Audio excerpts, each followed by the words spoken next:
So, a very good afternoon to the students of class 8. Welcome to our social science history class. And today in this class, we are going to discuss the second chapter from your history book 1. Those have two books, so it is in book 1. And it is the second chapter from your history book in page number 10. And the name of the chapter is From Trade to Territory. So, students,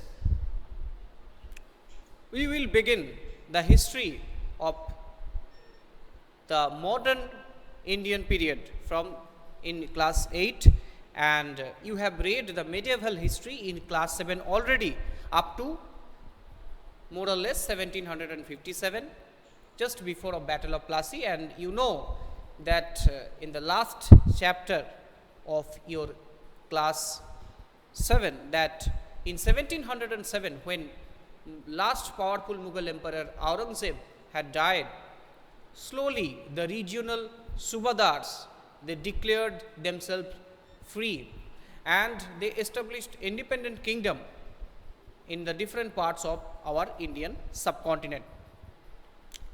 So, how many different kingdoms was there? So, these are the Bengal in the leadership of Murshid Quli Khan, in the Awadh the leadership of Sadat Khan, the Hyderabad on the leadership of Asaf Jah. On the other hand, some rebel states established in different parts of the India, such as the Maratha under the leadership of established by Shivaji and also prospered by the other king, such as the Peshwas. In the north, in the leadership of Raja Ranjit Singh, you know that 6 states established, and in Jat kingdom also established under the leadership of Surajmal. In South India, Arcot and Mysore also established this under some independent sultans. So, in this way, after the death of Mughal Emperor Aurangzeb, we can see that the Mughal Emperor slowly declined and decentralized system was established in Indian subcontinent. And Delhi could no longer function as the effective center. So, by the second half of 18th century, however, a new power was emerging on the political horizon of India, that is the British. When the Maratha power was destroyed in the third battle of Panipat in 1761 by Ahmad Shah Abdali, and before that Nadir Shah also plundered and devastated the Mughal capital Delhi, then no such powerful ruler present in India who can unite the entire subcontinent under one powerful ruler. No one was there, no such group was there. So, in the meantime, in the empty space was filled by the British just after the battle of Plassey from 1757. So, in class 8, we will read the history more or less from 1757, from 1947 when India became independent, and this history is more or less the history of the British imperialism, means the British ruled India first 100 years from 1757 to 1857 under the East India Company, and later from 1857 to 1957 these 90 years under the direct control of British Crown or British Queen. So, we will read in entire class 8 this 100 plus 90 to total 190 years of history, as well as we will read some of the incidents in chapter number 12 happened after independence, and how did India emerge as a powerful country in the world later on after 50 years, means 1947 to 1997 and more. Okay, so mainly we'll read the history of 190 years from the Battle of Plassey. Okay, so before discussing the British expansion in India, we have to know that how then did they come to be the masters of a vast empire, and how did they become a political power who first came as a trading company. So let's begin that story.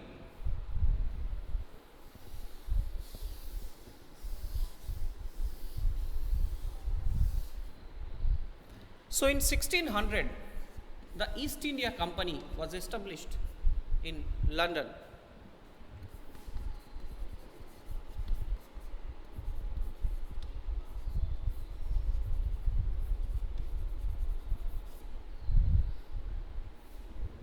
East India Company was established in London, and in the very next year they also got the charter from the British Queen Elizabeth I, granting it the sole right to trade with the East. And East means at that time all the region situated in the eastern side of the earth, means eastern hemisphere, the region mostly called Asia. So with this charter, the company could venture across the oceans looking for new lands, and which it could buy goods at a cheap price and carry them back to Europe and sell at a higher price. The company did not have fear of competition from other English trading companies because they got the monopoly. Monopoly means the sole right to trade in any part of a country or any country, such as in our modern India. That is, you know that Indian Railway is a company. They got the complete monopoly of the railway networks all over the India. Okay, present day. So in the same way, at that time, the East India Company got the sole right to trade with Indian subcontinent too, and they purchased all the commodities from India and sell all this to Europe and other part of the world as per the Royal Charter. And they were the mercantile company. It was a mercantile company, means a business enterprise that made profit primarily through trade, buying goods cheap and selling them at higher prices. And mercantile trading companies in those days make profit primarily by excluding competition, so they could buy cheap all the products and sell dear. However, the Royal Charter could not prevent the other European companies to trade in India or other parts of the Asia, such as Southeast Asia, Middle East, etc. So by the time the first English ship sailed down with the coast of Africa round the Cape of Good Hope, that present in the map number 2, figure number 2. So if I am drawing that, this is Europe, you know, this is Iberian Peninsula, this is the Italy,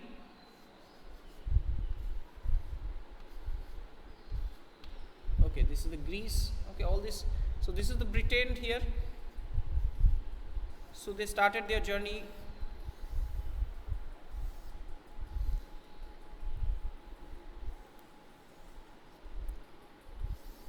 rounding Africa. This is, you know, that Arabian Peninsula. This is the Gulf of Persia, Iran, today's Pakistan. This is Gujarat, this is India.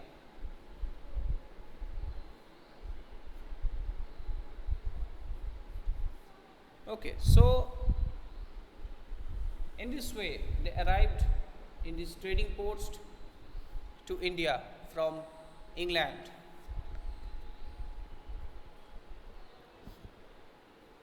This is India. you know.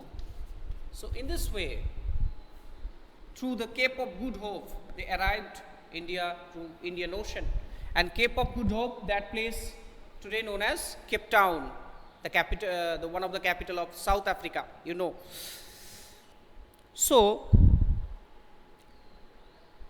there was some problem. So the Portuguese had already established their presence in western coast of India and had their base in Goa. Other European companies by the early 17th century, such as the Dutch East India Company, the Danish East India Company from Denmark, the French East India Company, they too arrived on the scene. So there was some competition, fierce competition in the region. The problem was that all the companies were interested in buying the same type of thing. The fine qualities of cotton and silk produced in Indian subcontinent had a big market in Europe. Previously, the Arabs controlled all these things. I have told already to you. You have read in class 7, chapter number 6, that how Virji Bohra, Mullah Abdul Ghaffur and Chettiars, those merchants, trade with the Arabs with the cotton, silk and the cloves, cardamom, cinnamon, pepper, etc. All those spices. India is called this, and that's why the Europeans, they started trade with India, bypassing the Arabs. Then we will make more money. We make more money directly if we purchase all these products from India, silk, cotton, all the spices, and sell it to Europe directly. Previously, Arabs worked as a middleman. So that's the scene. Okay. So what happened? Competition amongst the European companies inevitably pushed up the prices of goods and which these goods could be purchased, and this reduced the profit that could be earned. So the only way the trading companies could flourish was by eliminating the rival competitors. And what is the way to eliminate the rival competitors? Is the war. Okay, Akash, the project's marks you will get along with your mark sheet. Everything will be mentioned in your mark sheet. You can check that. Okay, it will be distributed later.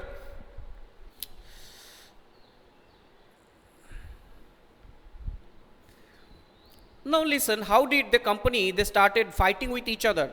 The urge of secure markets therefore led to fierce battle among the trading companies.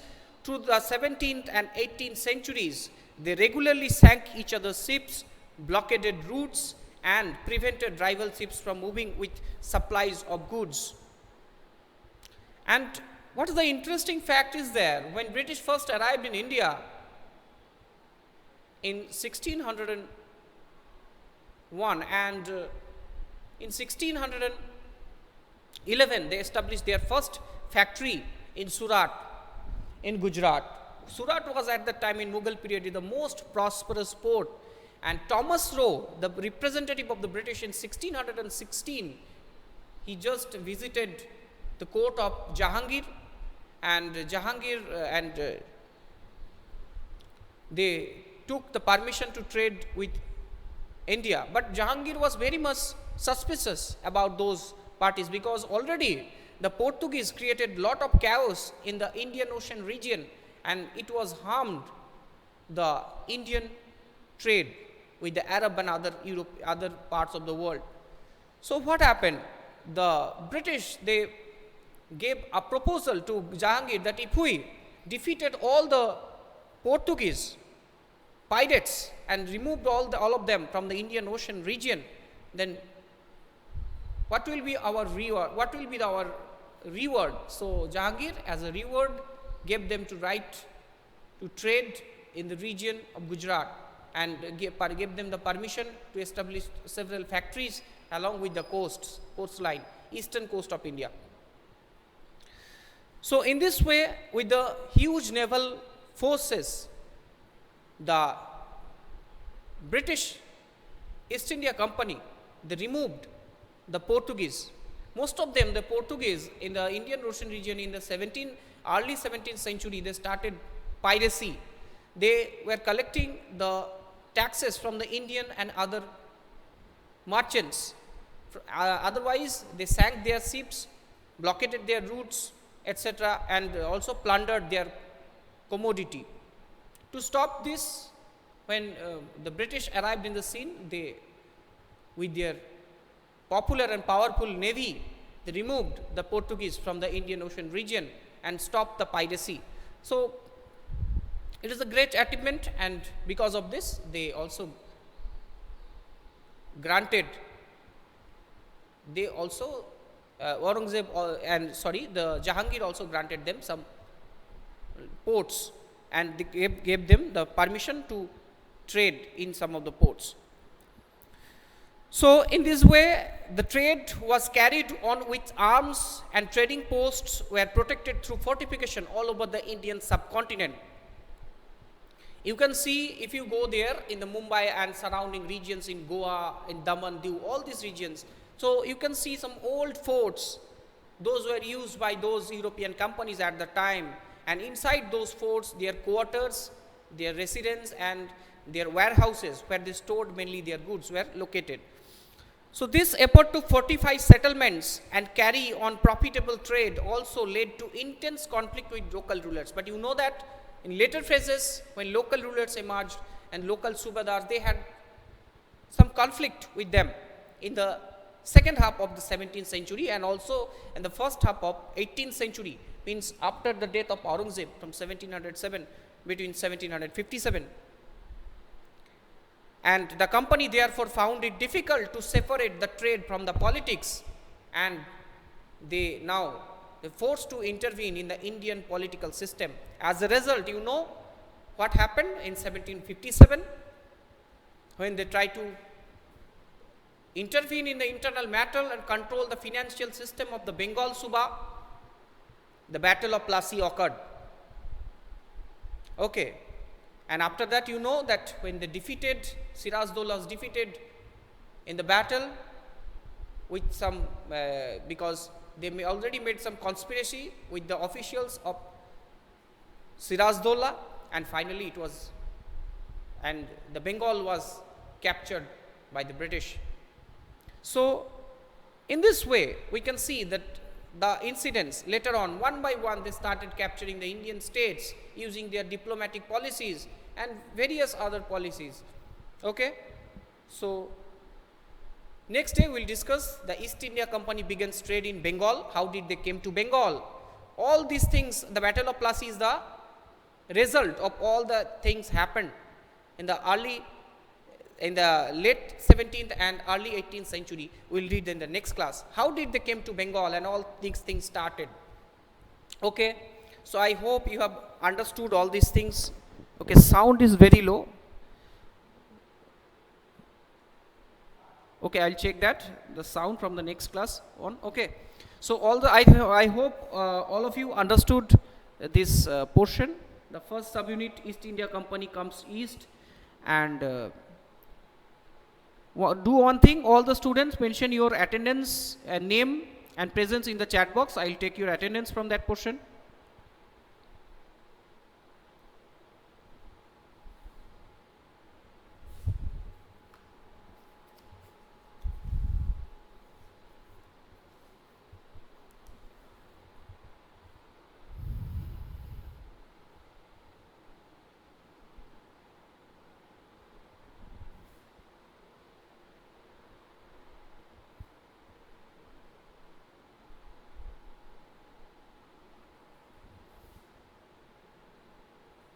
Okay, thank you everyone.